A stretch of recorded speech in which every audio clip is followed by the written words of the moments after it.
हमारे हिंदू धर्म के ग्रंथ में अनेक पुराणों का वर्णन देखने को मिलता है और इन पौराणिक कथाओं में महाभारत का नाम तो आप लोगों ने सुना ही होगा। और जब भी महाभारत की बात हो तो भला पांडवों को कौन नहीं जानता है, जो कि इस विनाशकारी युद्ध में कौरवों से विजयी हुए थे। इन पुराणों में भगवान से जुड़ी कई घटनाओं का वर्णन भी मिलता है। उसी प्रकार भविष्य पुराण में द्रोण पुत्र अश्वत्थामा द्वारा पांडवों पुत्रों के वध का और उसके बाद पांडवों के द्वारा शिव जी से युद्ध का विस्तार से वर्णन भी किया गया है।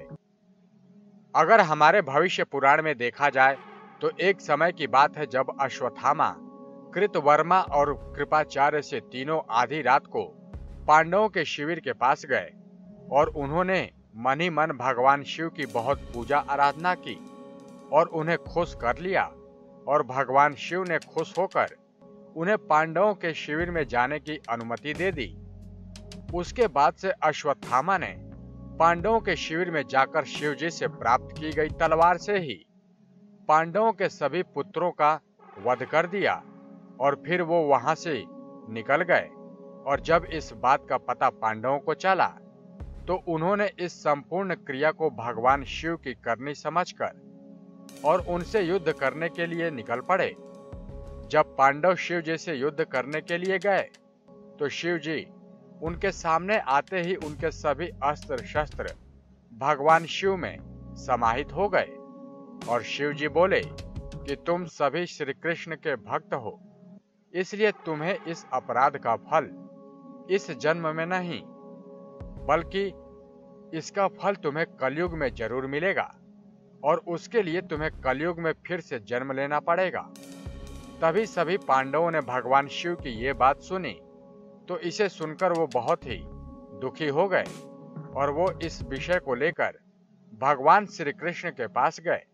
तब श्री कृष्ण ने उन्हें बताया कि सभी पांडव पुत्रों में से कौन सा पांडव कलयुग में कहां और किसके घर जन्म लेने वाला है, उसी के बारे में हम आपको बताने जा रहे हैं।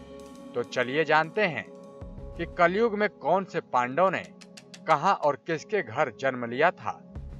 तो शुरू करते हैं युधिष्ठिर से। और युधिष्ठिर ने भविष्य पुराण के अनुसार कलयुग में वत्स राज नामक राजा के पुत्र बने और कलयुग में उनका नाम मलखान रखा गया। अब बात करते हैं भीम की। भीम कलयुग में उनका जन्म वीरण के नाम से हुआ और वो बनरस नाम के राज्य के राजा होंगे। अब बात करते हैं अर्जुन की। अर्जुन कलयुग में उनका जन्म परिलोक नाम के राजा के यहाँ हुआ और उनका नाम ब्रह्मानंद रखा गया। अब बात करते हैं नकुल की। नकुल कलयुग में उनका जन्म कान्यकुब्ज के राजा रत्नभानु के घर हुआ और उनका नाम लक्षण रखा गया। अब बात करते हैं सहदेव की।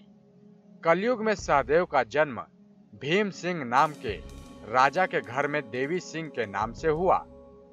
वहीं द्रौपदी का जन्म अजमेर के पृथ्वीराज के बीती वेला के रूप में हुआ। जबकि धृतराष्ट्र कलयुग में धृतराष्ट्र का जन्म अजमेर के महाराजा पृथ्वीराज के रूप में हुआ और पांडव पुत्रों की पत्नी द्रौपदी ने उनकी पुत्री के रूप में जन्म लिया, जिसका नाम बेला रखा गया। अब हम आखिर में बात करते हैं महारथी कर्ण की। आखिर में महादानी कर्ण का जन्म तारक नाम के राजा के रूप में हुआ। नेक्स्ट 9 स्पिरिचुअल से विनीत राय की रिपोर्ट।